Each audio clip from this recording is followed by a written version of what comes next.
मंजिलें ख्वाब बनकर रह जाएं, बिस्तर से इतना प्यार ना करो। दोस्तों, स्वागत है आपका मेरे YouTube चैनल रिसाइकल रैंकर्स पे। मेरा नाम है अभय सिंह लोधी और मैंने लास्ट लेक्चर 11 में आपके साथ डिस्कस किया था orthogonal matrix, singular matrix, non singular matrix, Hermitian and Q Hermitian matrix. आज के इस लेक्चर 12 में मैं आपके साथ डिस्कस कर रहा हूँ adjoints of a square matrix and उसकी जो प्रॉपर्टीज होंगी। तो दोस्तों, आज मैं शुरू कर रहा हूँ adjoints of a square matrix. Adjoints basically होता क्या है कि किसी मैट्रिक्स का अगर मैं कोफैक्टर फाइंड करूँ, उसके कोफैक्टर्स को अगर मैं ट्रांसपोज उसका निकाल दूँ, तो वो होती है हमारी एडजॉइंट्स ऑफ अ उस स्क्वायर मैट्रिक्स। तो उसी से रिलेटेड मैंने इसकी जो डेफिनेशन लिखी है यहाँ, वो लिखी है कि it is the transpose of the matrix found by replacing element of original matrix by their cofactor. Original matrix में अगर मैं जो ओरिजिनल मैट्रिक्स है मेरी, उसके जो कोफैक्टर हैं उनको फाइंड कर लूँ और उसे रिप्लेस कर दूं किसके द्वारा, उसका जो ट्रांसपोज है उसके ट्रांसपोज के द्वारा मैं उसे रिप्लेस कर दूं, तो मैं फाइंड कर लूँगा उसका एडजॉइंट्स।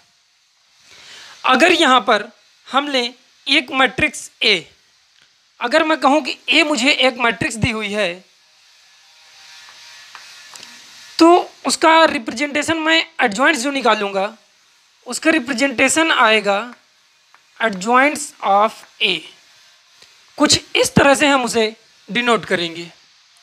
अब एडजॉइंट्स ऑफ ए है, इसको कह रहा है कि ये जो होगा ओरिजिनल मैट्रिक्स का कोफैक्टर, उसका ट्रांसपोज। अगर मैं उसके कोफैक्टर्स की जो मैट्रिक्स आएगी उसे सी से मैं डिनोट कर रहा हूँ, सी से डिनोट कर रहा हूँ और उसका ट्रांसपोज ले रहा हूँ। कोफैक्टर हम निकाल लिए, यहाँ तक कोफैक्टर हमने फाइंड कर लिया। अब इसका ट्रांसपोज अगर हम निकाल लें, ये जो सी मैट्रिक्स आई है इसका ट्रांसपोज निकाल दें, तो यही होता है हमारा एडजॉइंट्स ऑफ ए। एडजॉइंट्स ऑफ ए की डिफिनीशन कुछ इस तरह थी। आपकी डिफिनीशन यहाँ पर है और ये आपको रिप्रेजेंटेशन है, और उसकी जो रिप्रेजेंटेशन है वही उसकी डिफिनीशन है। जो उसकी डिफिनीशन है यहाँ पर, इस पर जो सी है हमारा, जो सी है, अगर कोफैक्टर में उसका जो एलिमेंट्स है, जो स्मॉल बेबी एलिमेंट्स हैं, उसके अंदर सी मैट्रिक्स में किसी को मैं सी आई जे से रिप्रेजेंट कर रहा हूँ। ये जो सी आई जे है, ये है cofactor of A I J in matrix A. जो ए आई जे होंगे उसका कोफैक्टर होगा सी आई जे मैट्रिक्स ए में। तो फ्रेंड्स, यहाँ पर अब मैं इसकी एक सेकंड डेफिनेशन बता देता हूँ आपको, जो कि बहुत ही इजी है। उसमें बस यही सिंपल लिखना है कि आपकी एक स्क्वायर मैट्रिक्स है और उसको हम चेंज कर रहे हैं बाय उसके जो ट्रांसपोज है एंड उसके जो कोफैक्टर्स के द्वारा। तो आइए मैं उसे लिख देता हूँ। Given a square matrix A, then we first replace element of A। हमें जो A स्क्वायर मैट्रिक्स दी हुई होगी, सबसे पहले हम उसमें उसके एलिमेंट्स को रिप्लेस करेंगे किसके द्वारा, by the cofactor of A। Cofactor of A के द्वारा जब हम रिप्लेस करेंगे, उसके बाद में हमें जो कोफैक्टर्स की एक मैट्रिक्स मिल जाएगी, जिसे मैं C से डिनोट कर रहा हूँ। तब मिल जाएगी get C matrix transpose of this new matrix which will be adjoints of A. जो नई मैट्रिक्स होगी हमारी, वो होगी एडजॉइंट्स ऑफ ए। कई जगहों पे आप एडजॉइंट्स ऑफ ए जो होगा उसको पढ़ेंगे। कई बेसिकली आजकल क्या है कि आप ऑनलाइन क्लासेस के प्रोडक्ट हैं। ऑनलाइन क्लासेस के प्रोडक्ट में क्या होता है कि अधिकतर चीज़ें हमें ज़्यादा से ज़्यादा मिल रही हैं। कहीं पर हम कुछ भी पढ़ कर के आ रहे हैं, कहीं गूगल से पढ़ रहे हैं, कहीं से कहीं विकीपीडिया खोल रहे हैं। तो वहाँ पर जब आप या बेसिकली कोई डिफरेंट बुकेज आप देखेंगे, तो वहाँ पर एडजॉइंट्स ऑफ ए को कई जगहों पे एडजंक्ट मैट्रिक्स लिखा होगा, या फिर एडजुगेट, या फिर इसे क्लासिकल एडजॉइंट्स भी कहते हैं। तो फ्रेंड्स यहाँ पर हम लोगों ने इसकी सिर्फ सिंपल डिफिनेशन सीखी है। अब जो भी हमने यहाँ पर सीखा है कि इसको किस तरह से करते हैं, तो उसी से रिलेटेड मैं एक एग्जाम्पल ले रहा हूँ। एग्जाम्पल लेने से पहले मैं एक छोटी सी आपको डिफिनेशन बताना चाहूँगा, अगर आपका इच्छा है तो उसे भी ले सकते हैं।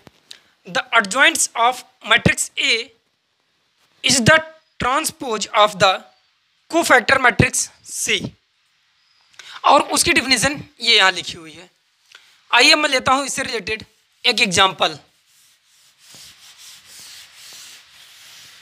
यहाँ पर जो एग्जाम्पल है दिया है कि इफ़ एस एक मैट्रिक्स है मेरी, जिसके एलिमेंट दिया है ABCD टाइप के, और हमसे पूछ रहा है कि एडजॉइंट्स ऑफ ए, इन जो एग्जाम्पल दिए हुए हैं इनमें से कौन सा होगा। तो फ्रेंड्स इसका जो एडजॉइंट्स होगा, अभी हमने यहाँ पर 2x2 की मैट्रिक्स ली है, नेक्स्ट एग्जाम्पल में हम लेंगे 3x3 की, जिसमें हम फाइंड कर रहे होंगे एडजॉइंट्स। आप इस वीडियो में एडजॉइंट्स को बहुत ही अच्छे से समझ रहे होंगे। तो आशा करता हूँ कि अगर आपने अभी तक भी चैनल को सब्सक्राइब नहीं किया है तो यार चैनल को आप सब्सक्राइब या शेयर ज़रूर करेंगे। देखिए यहाँ पर होता क्या है, जो 2x2 की मैट्रिक्स है, एस दिया हुआ है, इसके एलिमेंट ABCD हैं। जब ABCD हैं तो इसका मुझे कोफैक्टर फाइंड करना है। जिस तरह से मैंने अभी डिफिनेशन देखा कि सबसे पहले कोफैक्टर हम फाइंड करते हैं उस मैट्रिक्स का, जो गिवन मैट्रिक्स है, उसके बाद में उसका हम ट्रांसपोज फाइंड करते हैं। जो हमारी कोफैक्टर्स की मैट्रिक्स आएगी उसका मैं ट्रांसपोज फाइंड करूँगा, देन वही जो ट्रांसपोज होगा, ट्रांसपोज ऑफ कोफैक्टर मैट्रिक्स का, वही एडजॉइंट्स ऑफ मैट्रिक्स ए हो जाएगा। तो फ्रेंड्स इसके लिए जब मैं कोफैक्टर फाइंड करूँगा तो थोड़ा सा मैं अच्छे से बताऊँगा, क्योंकि आप शायद पहली बार पढ़ रहे हो, ऐसा मैं आशा करता हूँ। तो जो इसका ए है, ए जो एलिमेंट है, इसको हम कहेंगे C11, क्योंकि मुझे सबसे पहले फैक्टर का फाइंड करना है कोफैक्टर। मैं लेट की ले रहा हूँ, लेट कर रहा हूँ कि जो C है वो है कोफैक्टर ऑफ जो गिवन मैट्रिक्स है। अब गिवन मैट्रिक्स कौन सी है भाई, यहाँ पर मेरी capital S। Capital S matrix का मैंने कोफैक्टर लेट किया है कैपिटल C।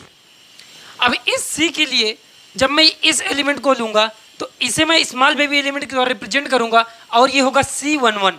तो C11 जो होगा वो एलिमेंट A आएगा। यहाँ पर से C11 is the cofactor of, C11 का जो कोफैक्टर है A है। अब A किसका है, S के लिए cofactor of C in matrix S। अब इसका जब मैं कोफैक्टर फाइंड करूंगा A का, A के लिए आप जब इसका कोफैक्टर फाइंड करते हैं तो इसका रो एंड इसका कॉलम छोड़ देते हैं। और यहाँ पर बेसिकली दूसरी चीज़ आती है जो ध्यान देने वाली है, साइन कन्वेंशन। 2x2 की जो मैट्रिक्स में साइन कन्वेंशन होते हैं, ये साइन कन्वेंशन तो पहली बात तो बता दूं -1 की पावर i+ जैसे हम लेते हैं, लेकिन अगर यहाँ पर हम देखें तो ये होता प्लस माइनस प्लस और माइनस। अगर 2x2 की मैट्रिक्स में लेता हूँ plus minus plus and minus, इस तरह से हम इसके साइन कन्वेंशन रखते हैं। जब मैं इसका कोफैक्टर फाइंड कर रहा हूँ तो ए के लिए जो आएगा वो हमारा पॉजिटिव साइन के साथ में आएगा, और ये जो रो छोड़ देंगे और ये कॉलम छोड़ देंगे, जो बचा हुआ फैक्टर होगा वही होगा उसका कोफैक्टर। तो यहाँ पर आ गया इसका जो C11 के लिए जो C का कोफैक्टर है मैट्रिक्स S में D आ गया। एंड सेकेंड आता है B। अगर मैं उसे भी लिख दूँ, उस एलिमेंट को हम कहेंगे C12। C12 is the cofactor of C in matrix S। C नहीं, B फॉर B के लिए हम ले रहे हैं। अब B के लिए ले रहे हैं इस मैट्रिक्स में इसका कोफैक्टर। जब B के लिए मैं निकालूंगा तो भाई इसका हम ये रो नहीं लेंगे, ये जो कॉलम है, एंड ये रो नहीं लेंगे, यहाँ पर इसका कोफैक्टर आ जाएगा C, और C के साथ में जब आप साइन कन्वेंशन देखेंगे यार, यहाँ पर इसके लिए जो साइन है वो निगेटिव है, यहाँ पर जो निगेटिव है तो वो आ जाएगा -C। आप देखते रहिए, अभी जस्ट हम इसकी एडजॉइंट्स फाइंड करते हैं। इसी तरह से जो मेरा आएगा, ये जो है इस एलिमेंट को अगर मैं रिप्रेजेंट करूँ C को, तो C को कहूँगा A21। भाई C21 कहेंगे। C21 हम क्यों कहेंगे? क्योंकि ये सेकेंड रो का फर्स्ट कॉलम का एलिमेंट है। तो जो C21 आएगा, C21 is the cofactor of, ये कोफैक्टर है C के लिए। अब C के लिए जो कोफैक्टर है मेरा वो आएगा B, और B के लिए जब साइन देखेंगे हम, C के लिए साइन देखिए यहाँ पर माइनस निगेटिव साइन है, तो निगेटिव साइन के साथ में आ जाएगा -B। ये इन इस मैट्रिक्स में ही हम देख रहे हैं, आ गया -B। और इसी तरह से हम जब फोर्थ हमारा आता है एलिमेंट C, यहाँ पर C22, जो C22 की बात होगी भाई, इसके लिए प्लस माइनस प्लस, इसमें आपका साइन कन्वेंशन प्लस ही रहेगा, और D के लिए जब मैं निकालूंगा इसका तो ये आ जाएगा A, यहाँ पर सीधा A आ जाएगा। आप किसके लिए निकाल रहे हैं? यहाँ पर D के लिए, इन मैट्रिक्स S। आप यहाँ पर ऐसे ही नोट कर लेंगे। अब जो मेरी मैट्रिक्स आ गई है C11, जो कोफैक्टर है उसको मैं लिखूंगा C11, C12, C21, C22। ये कोफैक्टर्स आ गए हैं मेरे। कोफैक्टर्स में जो C11 की वैल्यू है D, और C12 की है -C, इसकी वैल्यू पुट कर दीजिए friends, D -C -B and A। यहाँ तक तो बात रही आपको कोफैक्टर्स फाइंड करने की, कि 2x2 का हम कोफैक्टर्स किस तरह से फाइंड करते हैं। अब बात आती है हमारी कि एडजॉइंट्स हमें निकालना है। आपकी डिफिनीशन कहती है कि सबसे पहले हम फाइंड करते हैं उसका कोफैक्टर। कोफैक्टर फाइंड करने के बाद में हम जब उसका एडजॉइंट्स फाइंड करेंगे, एडजॉइंट्स फाइंड करने के लिए जो कोफैक्टर आया है उसका ट्रांसपोज हम लेते हैं। तो जो एडजॉइंट्स ऑफ S होगा उसका हम लेंगे, उसका ले लेंगे C का ट्रांसपोज, जो कोफैक्टर्स का ट्रांसपोज है। अब ट्रांसपोज ये C है मेरी, इसका अगर मैं ट्रांसपोज निकालूंगा तो रो को कॉलम में एंड कॉलम को रो में इंटरचेंज कर दूंगा। जब इंटरचेंज करूंगा तो इसके लिए जो ये आपका ये रो है फर्स्ट रो, इसको मैं फर्स्ट कॉलम में कन्वर्ट कर रहा हूँ D -C, एंड ये जो सेकेंड रो है मैं इसको सेकेंड कॉलम में कन्वर्ट कर दूंगा -B -A। तो फ्रेंड्स कुछ ये खेल था हमारी जो दी हुई मैट्रिक्स थी S, उसका एडजॉइंट्स फाइंड करने में। अब इसका एडजॉइंट्स फाइंड करने के लिए जो भी हमने किया वो शायद आपको समझ में आया होगा कि किस तरह से मुझे इसके कोफैक्टर फाइंड करने, क्योंकि सबसे बड़ा खेल इस क्वेश्चन में है कोफैक्टर फाइंड करना। जैसे ही आप कोफैक्टर फाइंड कर लेते हैं तो ट्रांसपोज तो यार आप लोगों को खेल खेल की बातें हैं, और खेल खेल में आप लोग चालू कर लेते हैं। तो इस एग्जांपल में मैंने जो सॉल्यूशन फाइंड किया है उसके अकॉर्डिंग आपको ऑप्शन कौन सा करेक्ट होगा, ऑप्शन आप यहाँ पर मैच कर लीजिए यार। -D से यहीं पर से आप काट गया, ये आपका सेकंड ऑप्शन आता है D -B -C and A। Second option आपका करेक्ट हो गया। मैं आशा करता हूँ कि आपको 2x2 की मैट्रिक्स का एडजॉइंट्स निकालना आ गया होगा। इसी से रिलेटेड अब मैं 3x3 का एडजॉइंट्स निकालना आपको सिखाऊंगा, और मैं भी सीखूंगा। हम लोग मिल करके सीखेंगे और साथ में जीतेंगे। नेक्स्ट एग्जाम्पल है 3x3 मैट्रिक्स का। एक मैट्रिक्स ए दी हुई है जिसके एलिमेंट हैं 1 0 2 -1 3 एंड 7 -2 4 एंड 5। मुझे फाइंड करना है एडजॉइंट्स ए। एडजॉइंट्स ए के लिए तो वही कहानी है दोस्त, सबसे पहले इसकी मुझे कोफैक्टर फाइंड करने हैं, एंड कोफैक्टर के बाद में मुझे फाइंड करना है उसका ट्रांसपोज। अब कोफैक्टर फाइंड करता हूं। सबसे पहले जो कोफैक्टर है, सबसे पहले मैं उसे लेट किए ले रहा हूं कि सी टाइप का एक कोफैक्टर आएगा। जो सी है मैं लेट कर रहा हूं, सी जो है कोफैक्टर है आप जो मैट्रिक्स मेरी है ए, करना क्या है आपको, सबसे पहले कोफैक्टर फाइंड करना है ए का कोफैक्टर फाइंड करने के बाद में उसका ट्रांसपोज निकाल देना है। यही हो जाएगा हमारा एडजॉइंट्स ऑफ ए मैट्रिक्स।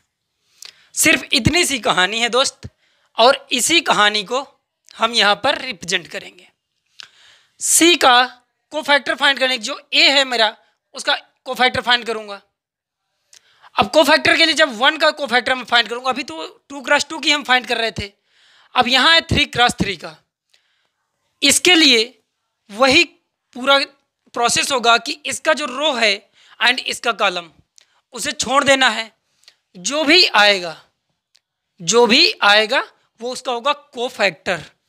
अगर मैं 1 के लिए लियूँ, 1 के लिए लिख रहा हूँ कि 1 जो है हमारा क्या है, कोफैक्टर C11 है। C11 is the cofactor of matrix ए। ये जो 1 है मेरा C11 से इसे मैं रिप्लेस कर सकता हूँ, रिप्रेजेंट कर सकता हूँ। और जो C11 है वो क्या आएगा, C11 भाई इसको छोड़ दो और इसको छोड़ दो, ये जो आपका बचा हुआ है, ये इसको छोड़ने के बाद और इसको छोड़ने के बाद ये जो बची हुई मैट्रिक्स है, मैं उसको उसका कोफैक्टर कहूँगा। अब कोफैक्टर मेरा यहाँ पर आता है 3, 7, 4 एंड 5। ये आ गया मेरा यहाँ पर कोफैक्टर C12। जो C12 आएगा फ्रेंड्स, अब मैं उसको ज़्यादा नहीं लिख रहा हूँ, जो C12 आएगा यार वो 0 है एलिमेंट्स। यहाँ पर C12 को अगर मैं रिप्रेजेंट कर रहा हूँ वो 0 है भाई। और 0 के लिए जब आप देखेंगे कि इसका ये कॉलम एंड ये रो छोड़ देना भाई, जब ये रो आप छोड़ देंगे और ये कॉलम छोड़ देंगे, जो बचे हुए एलिमेंट हैं वो आ जाएंगे एक डिटरमिनेंट के फॉर्म में।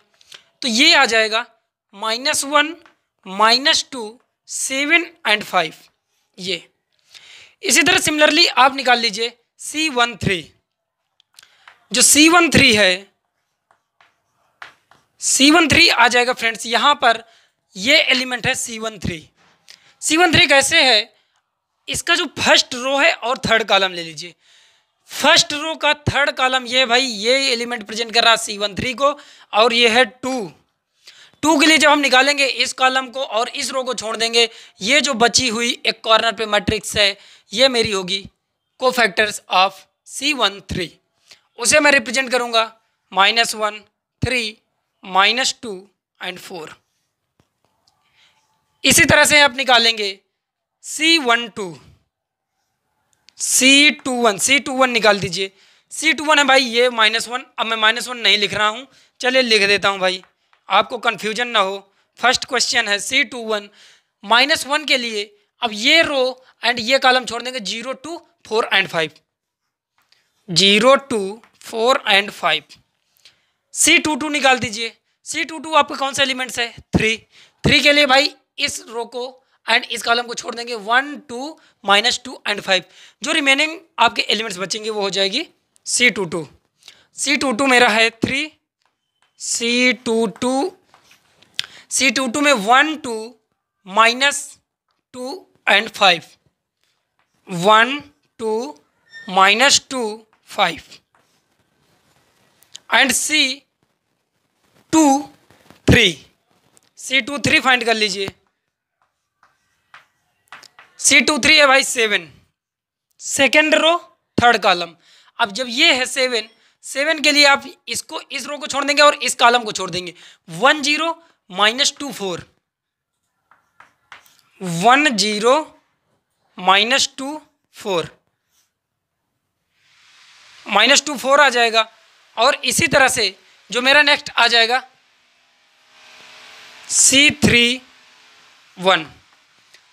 के लिए भाई -2 है, -2 के लिए आप निकालेंगे, ये छोड़ देंगे, ये छोड़ देंगे, 0, 2, 3, 7 आ जाएंगे, 0, 2, 3, 7 एंड C32 के लिए भाई ये आपका C32 4 के लिए आप इसको छोड़ दीजिएगा, इसको छोड़ दीजिएगा, 1, -1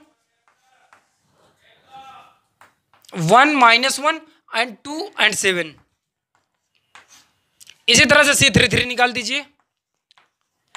C33 के लिए ये आ जाएगा और इसको छोड़ देंगे और ये कॉलम छोड़ देंगे भाई, ये बन जाएगा 1 0 -1 एंड 3, 1 0 -1 एंड 3। ये आपने फाइंड कर लिया इसके कोफैक्टर्स। अब इन कोफैक्टर्स को आप सिंपल तो रख नहीं पाएंगे भाई, ये जो कोफैक्टर्स हैं इन्हें मैं सॉल्व कर लेता हूँ। सॉल्व करने के लिए C12 जो ये हमारी एलिमेंट्स है इसमें आपका क्रॉस मल्टीप्लाई होगी, नेगेटिव टर्म्स के सब्ट्रैक्ट कर देंगे इसके जो अनदर मेन डायगोनल है। इसके लिए सॉल्व करिए यार, सॉल्व करेंगे -5 इंटू ये -1 इंटू 5, ये हो जाएगा 5। मैं इसको यहाँ पर लिखे दे रहा हूँ C12, थोड़ा सा मैंने जगह का इधर उधर कर दिया है।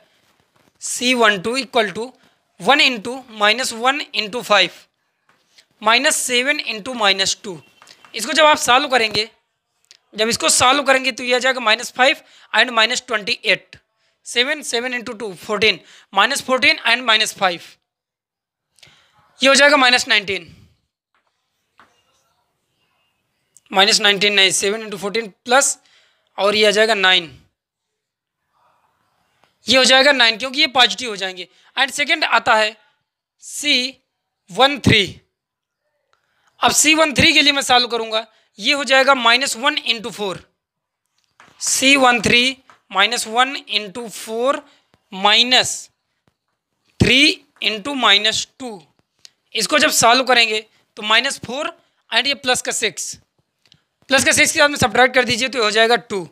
इसी तरह जो C11 है इसको फाइंड कर लीजिए यार, यहाँ पर से जब फाइंड करेंगे तो 15, ये हो जाएगा 5 इंटू 3, 15 -7 इंटू 7 इंटू 4, ये हो जाएगा 28। इसको सॉल्व करेंगे आप, सॉल्व करने के बाद आप देखेंगे कि इसमें कितना रिमेनिंग बचेगा। 28 में आप 15 सब्ट्रैक्ट करेंगे तो हो जाएगा 8 3 13 आ जाएगा। इसी तरह से आप सॉल्व कर लेंगे 321 को। 321 को सॉल्व करने के लिए यार ये 0 हो जाएगा, माइनस के 8 आ जाएंगे, सिर्फ ये 0 हो जाएगा। कैसे? 5 इंटू 0 0 -4 इंटू 2 8 हो जाएगा। तो C21 में लिखे दे रहा हूँ सीधा, C21 माइनस का 8। C22 के लिए आप जब सॉल्व करेंगे तो 5 माइनस प्लस हो जाएगा एंड 4 प्लस 5 9, C22 9। C23 ये है हमारा। C23 को सॉल्व करेंगे यार 4 और 0, C23 0। समझ में आया आपको कैसे 0 होगा? ये 0 ऐसे होगा 1 इंटू 4 माइनस 0 इंटू -2। यार वो तो टर्म 0 के साथ मल्टीप्लाई हो रहा तो वो 0 हो जाएगा और बचा हुआ हमारा टर्म है 4। तो C23 हमारा आ गया 4, C23 4। एंड इसी तरह जो C31 है, C31 को जब आप सॉल्व करेंगे C31 0 -6, सिर्फ -6। C32 को जो एलिमेंट्स आएगा 7 इंटू +2 से, क्योंकि ये -1 इंटू -2 हो जाएगा, प्लस हो जाएगा 7 + 2 हो जाएगा 9। भाई C33 लास्ट एलिमेंट हम फाइंड कर ले रहे हैं। लास्ट एलिमेंट आ गया मेरा 3 एंड ये 0 हो जाएगा, सिर्फ 3। इस तरह से जो मैंने मैट्रिक्स को लेट किया था, मैट्रिक्स मेरी आ गई है। जो कोफैक्टर्स मैंने फाइंड कर लिया है C, ये है मेरी C11, C12, C13, C21, C22, C23, C31, C32 and C33। इसके एलिमेंट्स हमने फाइंड कर लिए हैं। C11 हमारा है 13, भाई पुट कर दीजिए 13 and C12 9, C13 2, C21 8, C22 9, C23 4, C31 -6 and ये आ जाएगा आपका C32 9 एंड 3। भाई ये हमने फाइंड कर लिया कोफैक्टर्स ऑफ। जब कोफैक्टर्स हमने फाइंड कर लिया, अब इसका हमें निकालना है C ट्रांस। जब मैं इसका ट्रांस निकालूंगा, ट्रांस ऑफ C, सिर्फ इसका रो एंड कॉलम हम इंटरचेंज कर देंगे। जब इंटरचेंज कर देंगे वही हो जाएगा हमारा एडजॉइंट। तो इस रो को मैं कॉलम बना दे रहा हूँ 9 2 एंड ये है हमारा 8 9 4, 8 9 4 -6 9 एंड 3। ये जो आ गया सी ट्रांस, यही है मेरा एडजॉइंट्स ऑफ गिवन मैट्रिक्स ए। ये जो सी ट्रांस है यही है हमारा एडजॉइंट्स ऑफ मैट्रिक्स ए। तो भाई हमने फाइंड कर लिया है और हमने सीख लिया है कि इसका एडजॉइंट्स हम किस प्रकार से निकालते हैं। एडजॉइंट्स निकालने के लिए 3x3 मैट्रिक्स का जो मैं एक बार थोड़ा सा एक्सप्लेन करना चाहूँगा कि इसको किस तरह से मैंने फाइंड किया। जो कोफैक्टर्स हैं, सबसे पहले हमने इसके जो कोफैक्टर्स थे उनको निकाला। कोफैक्टर्स निकालने के लिए अगर कोई एलिमेंट्स लेते हैं, जो भी एलिमेंट्स हम लेंगे उसका वो रो एंड वो कॉलम उसको हाइड कर दीजिए आप। अगर मैं 1 ले रहा हूँ तो 1 के लिए आपको ये हाइड कर दूँ एंड ये हाइड कर दूँ, इस तरह से कुछ हाइड कर दूँ। तो जो मेरा बचेगा 3742, ये देखिए आप C11 के लिए 3742 ये आ गया। एंड सेकेंड जो अगर 0 है, 0 के लिए मैं हाइड कर दूँ, 0 के लिए अगर इस लाइन को हाइड कर दूँ और इसको हाइड कर दूँ, जो बचेगा मेरा वो हो जाएगा उसका कोफैक्टर। तो इस प्रकार से हमने कोफैक्टर्स निकाले और कोफैक्टर्स को जिस तरह से हमने डिनोट किया था कि C11 जो एलिमेंट्स है वहाँ पर उसको पुट कर दिए, उसे पुट करने के बाद में हम उसका ट्रांस निकाल दिए और जो ट्रांस आता है कोफैक्टर्स का वही हमारा एडजॉइंट्स होता है। तो फ्रेंड्स आप सीख चुके होंगे 3x3 का। मैं एक एग्जांपल लेता हूँ, उसको थोड़ा सा जल्दी से हम लोग सॉल्व करेंगे और उसमें कुछ रिजल्ट्स भी देखेंगे। नेक्स्ट एग्जांपल है, ए मैट्रिक्स दिया हुआ है जिसके एलिमेंट्स है 2 1 0 -2 -3 एंड 6 1 1 एंड 0। फाइंड करना है हमें इसका एडजॉइंट्स ऑफ ए। इसका एडजॉइंट्स ऑफ ए मैं इसमें फाइंड करूँगा और लास्ट में जब हम इसका एडजॉइंट्स फाइंड कर लेंगे तब बेसिकली एक छोटा सा रिजल्ट भी देखेंगे। सबसे पहले एडजॉइंट्स फाइंड करते हैं। एडजॉइंट्स फाइंड करने के लिए हमें करना क्या है भाई? करने के लिए सिर्फ इतना ही करना है कि ये कोफैक्टर्स निकालने हैं, कोफैक्टर्स के बाद में उसका ट्रांसपोज निकालना है। यही होता है हमारा एडजॉइंट्स ऑफ ए। तो इसका कोफैक्टर निकालूंगा सबसे पहले। सॉल्यूशन में मुझे ए का जब कोफैक्टर्स निकालूंगा 2 के लिए, अब यहाँ पर हम ज़्यादा टाइम नहीं दे रहे हैं, 2 के लिए जब कोफैक्टर्स निकालेंगे तो ये सिर्फ इसका जो ये कॉलम है, ये रो एंड ये कॉलम छूट जाएगा, ये बचेंगे रिमेनिंग एलिमेंट। सीधा हम सी फाइंड कर रहे हैं, कोफैक्टर सी को कोफैक्टर्स ऑफ ए। सी का जो कोफैक्टर्स ऑफ ए है हम इसे ले रहे हैं 2 के लिए जब लूँगा तो -3 × 0, -3 × 0 -1 × 6, ये एलिमेंट्स आ गया पहला। सेकंड जब 1 के लिए मैं लूँगा, 1 के लिए यार ये छूट जाएगा और ये छूट जाएगा, बचेगा क्या? -2 × 0 -1 × 6। Are you getting my point? And जो थर्ड है 0। अब 0 के लिए आप इसको छोड़ देंगे और इसको ले लेंगे। अब जो इनको दोनों को छोड़ देंगे यार, ये जो कॉर्नर के ऐसे छोड़ देंगे तो ये सिर्फ इतना बचेगा -2 -3 और 1 and 1। तो इसमें जब मल्टीप्लाई करेंगे -2 × 1 का, -2 × 1 -1 × -3, इस तरह से मल्टीप्लाई हो जाएगा। एंड यहाँ पर जब -2 के लिए आप लेंगे, -2 का जो कोफैक्टर आएगा वो यार ये छूट जाएगा और ये छूट जाएगा, 1 × 0 -1 × 0, 1 × 0 -1 × 0। अब -3 के लिए जब लेंगे, -3 के लिए ये हो जाएगा 2 × 0 1 × 0, 2 × 0 1 × 0। एंड जो थर्ड है 6 के लिए, 6 के लिए आप लेंगे तो ये कॉलम छूट जाएगा और ये रो छूट जाएगा, ये हो जाएगा 2 × 1 -2 × 1 -1 × 1। फ्रेंड्स यहाँ पर मैं एक चीज़ और क्लियर करना चाहूँगा कि यार कहीं पर भी कैलकुलेशन मिस्टेक हो सकती है बेसिकली, लेकिन जो कॉन्सेप्ट है वो यही होगा। अब 1 के लिए आप लेंगे, 1 के लिए जब लेंगे तो ये बचेगा 6 × 1 मतलब 1 × 6 -0 × -3। एंड जो 1 के लिए जब यहाँ पर ले लीजिएंगे आप, जब ये 1 के लिए लेंगे तो ये छूट जाएगा 2 × 6 -2 × 6 -2 × 0। एंड जो थर्ड आएगा 0 के लिए भाई ये हो जाएगा 2 × -6, 2 × -3 -1 × -2। ये आ गया हमारा कोफैक्टर्स। जब कोफैक्टर्स आ गए मैं मुझे सॉल्व कर लूँगा यार, ये 0 हो जाएगा, यहाँ पर से -6 हम फाइंड कर लेंगे, -6, ये 0 हो जाएगा, ये भी 0 हो जाएगा, 0, ये 6 है और ये 0 है, 6 आ गया। सिर्फ अभी हम कोफैक्टर्स ऑफ सी ही फाइंड कर रहे हैं, ये 0 हो जाएगा यहाँ पर से ये -6 आ जाएगा, ये 0 हो जाएगा, ये भी 0 हो जाएगा, 0 हो गया। ये हो जाएगा 6 × 12, जब ये 12 हो गया एंड ये तो 0 हो जाएगा, ये हो जाएगा -2 एंड प्लस का 3, प्लस का 3 और माइनस का 2 हो जाएगा 1। जब ये 1 हो गया एंड यहाँ पर आप देखेंगे 2 × 1 एंड -1, यहाँ पर आप देखेंगे 2 और -1, 1 आ गया। एंड जो थर्ड है, थर्ड -6 + 2, -6 + 2 -4, -6 + 2 -4 आ गया। को फैक्टर आपको आ गया ये। अब मैं इसका निकालूं transpose, transpose of C. Transpose के लिए यार इसका सिर्फ रो एंड कॉलम आप चेंज कर दीजिए। जब रो एंड कॉलम आप चेंज कर देंगे, ये हो जाएगा -6 और 1, इसको भाई रो को कॉलम बना दीजिए। एंड ये हो जाएगा, ये जो सेकेंड रो है सेकेंड कॉलम बना दीजिए, 0 0 1 6 12 -4। ये आ गया सी ट्रांसपोज। और सी ट्रांसपोज ही होता है हमारा एडजॉइंट्स ऑफ ए। एडजॉइंट्स ऑफ ए हमने यहाँ पर फाइंड कर लिया है एडजॉइंट्स ऑफ ए।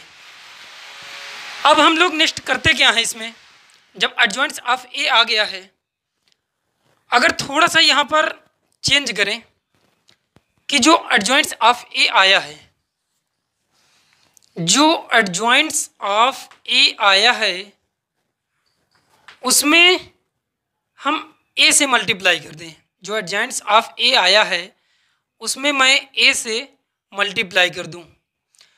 जो भी मैं एडजॉइंट्स फाइंड कर रहा हूं गिवन मैट्रिक्स से, उसमें मल्टीप्लाई कर रहा हूं। यहाँ पर तो बात रही एडजॉइंट्स तक की। आप अगर एडजॉइंट्स फाइंड कर रहे थे तो सिर्फ यहीं तक था। अब मैं इसके एक रिजल्ट की बात कर रहा हूं जो यहीं पर से हम उसे फाइंड करने वाले हैं। अब एडजॉइंट्स ऑफ ए हमने फाइंड कर लिया है, ए से मैं मल्टीप्लाई कर रहा हूं। इसमें आप लिख लेंगे if adjoints of A multiple by जो गिवन मैट्रिक्स है ए से। तो एडजॉइंट्स ऑफ ए जो मेरी दी हुई है ये है -6 एंड 1, ये 0 0 1 6 12 -4।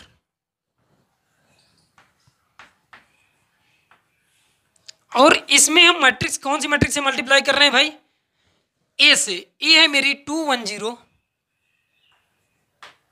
-2 -3 6 1 1 एंड 0। बेसिक चीज है यार, हम इसके एक रिजल्ट पे पहुंचना चाहते हैं, इसलिए हमने यहाँ पर ऐसा किया। जब रिजल्ट आ जाएगा आपको बताएंगे कि क्या रिजल्ट आया है। अब एडजॉइंट्स इसका मल्टीप्लाई करेंगे। जब मल्टीप्लाई करेंगे तो इस रो का इस कॉलम के साथ मल्टीप्लाई करेंगे, इस रो का इस कॉलम के साथ में -6 × 2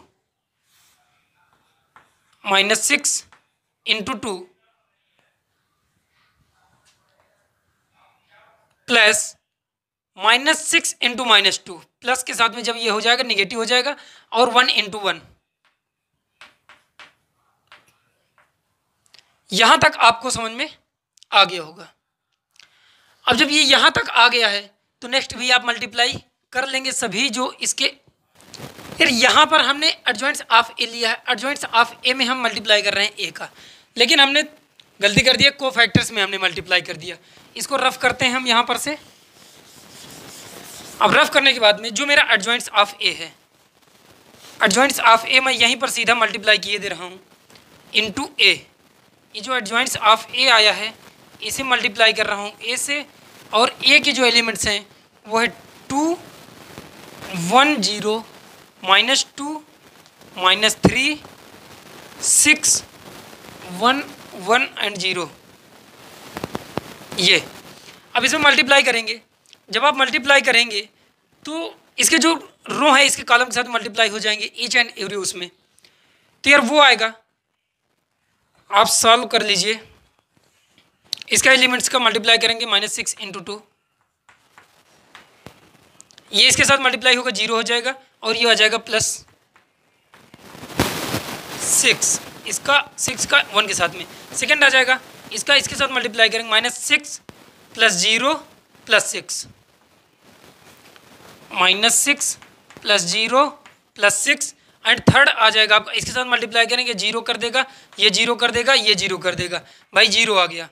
एंड इसी तरह से इसको मल्टीप्लाई करेंगे इस रो को इस कॉलम के साथ में, -12 0 प्लस 12, -12 प्लस 0 -12, इसका मल्टीप्लाई करिए इसके साथ में, -6 0, इसका मल्टीप्लाई कर रहे हैं हम इस रो के साथ में, इसका हो जाएगा -6 plus 0 plus 12, -6 plus 0 plus 12 and जो थर्ड है मेरा, इसके साथ जब मल्टीप्लाई करूँ 0 हो जाएगा, ये 0 हो जाएगा और इसका मल्टीप्लाई होगा 12 के साथ में, ये भी 0 हो जाएगा, ये 0 आ गया। एंड जब थर्ड का मैं मल्टीप्लाई करूँगा यार, ये हो जाएगा 1 × 2 मतलब 2 -2 2 -2 -4, 2 -2 -4, यहाँ पर आप थोड़ा सा ध्यान देंगे, 2 -2 -4 एंड जो यहाँ पर अब सेकंड का इसका मल्टीप्लाई करेंगे इस रो का इस कॉलम के साथ में, ये हो जाएगा 1 -3 एंड -4, 1 -3 1 -3 एंड -4 एंड जो फोर्थ आएगा ये हो जाएगा 6 प्लस 12, इसका मल्टीप्लाई इसके साथ में करेंगे, जब इसका मल्टीप्लाई इसके साथ में करेंगे तो यार 0 हो जाएगा, +6 + 0, 0 + 6 + 0 आपका 6 आ जाएगा। अब यहाँ पर हम लोग बेसिकली देखते ये रहे हैं, यहाँ पर जो था प्लस सिंबल का हम लोग थोड़ा सा मिस्टेक कर रहे थे। अब इसके बाद देखिए हम सॉल्व करेंगे, ये -12 है और ये +6 है, -12 और +6 में आ जाएगा हमारा -6, नेक्स्ट आ जाएगी -6 एंड ये +6 -6 आ जाएंगे 0 0। जब इसको मैं सॉल्व करूँगा यहाँ पर -12 और 12 कट जाएंगे, 0 आ जाएगा और यहाँ पर प्लस का 6 आ जाएगा, 0 6 एंड ये तो 0 है ही है। एंड जो थर्ड है आपका, थर्ड है 2 + 2, ये आपस में कैंसिल हो जाएंगे, ये हो जाएगा माइनस, ये हो जाएगा 0 एंड यहाँ पर आप देख रहे हैं ये भी हो जाएगा 0। इस तरह से यहाँ पर जो -1 है एंड +3 ये आपस में मल्टीप्लाई हो जाएंगी, कट जाएंगी, यहाँ पर 0 आ जाएगा एंड लास्ट एलिमेंट है 6, जो लास्ट एलिमेंट है हमारा 6।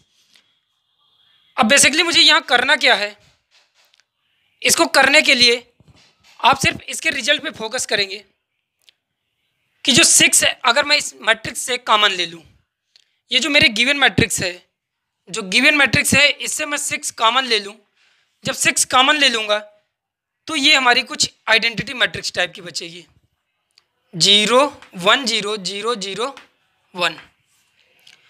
जो 6 है हमारा और ये जो है, अब ये आइडेंटिटी मैट्रिक्स बची है तो ये हो जाएगा 6 × I, 6 × I। और यार ये जो 6 है ना, एक बार आप कोशिश करिए इसका डिटर्मिनेंट निकालने की, जो डिटर्मिनेंट ऑफ ए मैं यहाँ पर निकाले दे रहा हूँ। डिटर्मिनेंट बेसिकली इसलिए निकाल रहे हैं कि जो इसका डिटर्मिनेंट निकालेंगे वही है यहाँ पर, ये किसी भी मैट्रिक्स एडजॉइंट्स में अगर मैं उसी मैट्रिक्स से मल्टीप्लाई कर दूँ तो वो होता है determinant of A × I, identity matrix. तो इसका जो डिटर्मिनेंट आप सॉल्व करेंगे तो वो मैंने सॉल्व करके रखा है यार, वो आएगा -6, -6 आएगा आपका डिटर्मिनेंट जब इसका डिटर्मिनेंट आप सॉल्व करेंगे। यहाँ पर हमने कहीं पर कुछ मिस्टेक कर दिया है, मैं ले रहा हूँ, आप साइन इसको कैलकुलेशन कर लीजिएगा, -6 × आयोटा मतलब कि आइडेंटिटी मैट्रिक्स। तो इसको मैं कहूँगा determinant of A × identity matrix I।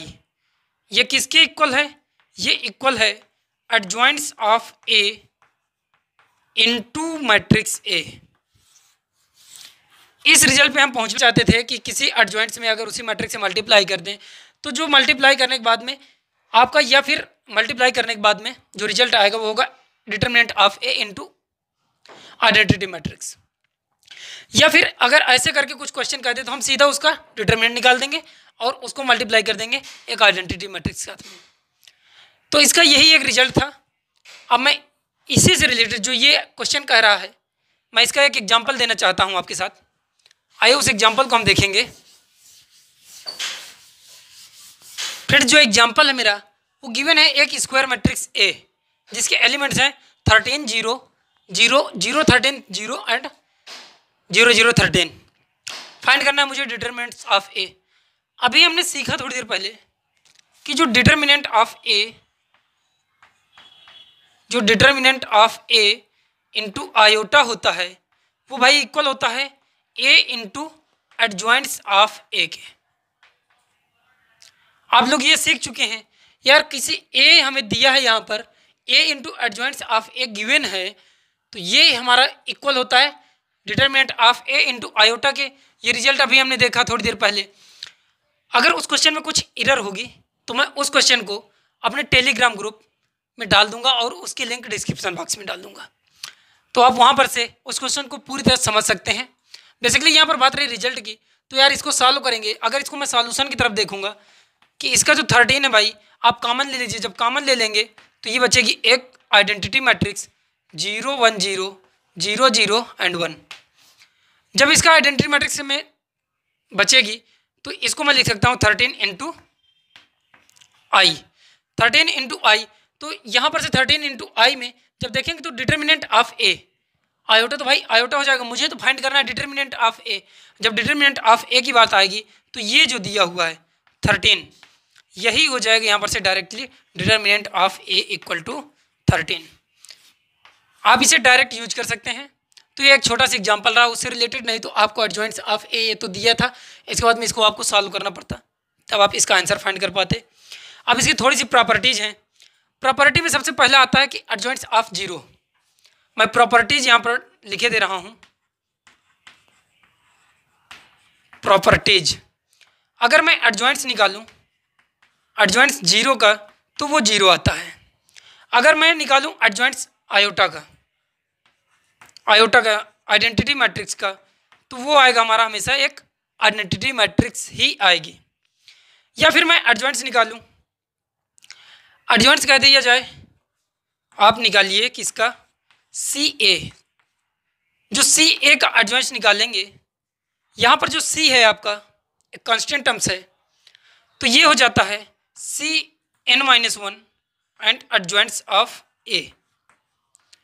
जो n है यहाँ पर नंबर ऑफ रो, ये ऑर्डर है, n नंबर ऑफ ऑर्डर है। इसी तरह की इसकी कुछ प्रॉपर्टी हैं। अगर इसकी फोर्थ प्रॉपर्टी की बात करूं, अगर मल्टीप्लाई में आ जाए कि एडजॉइंट्स फाइंड करना है मुझे ए बी का, एडजॉइंट्स फाइंड करना है ए बी का, तो वो इक्वल होता है एडजॉइंट्स ऑफ बी के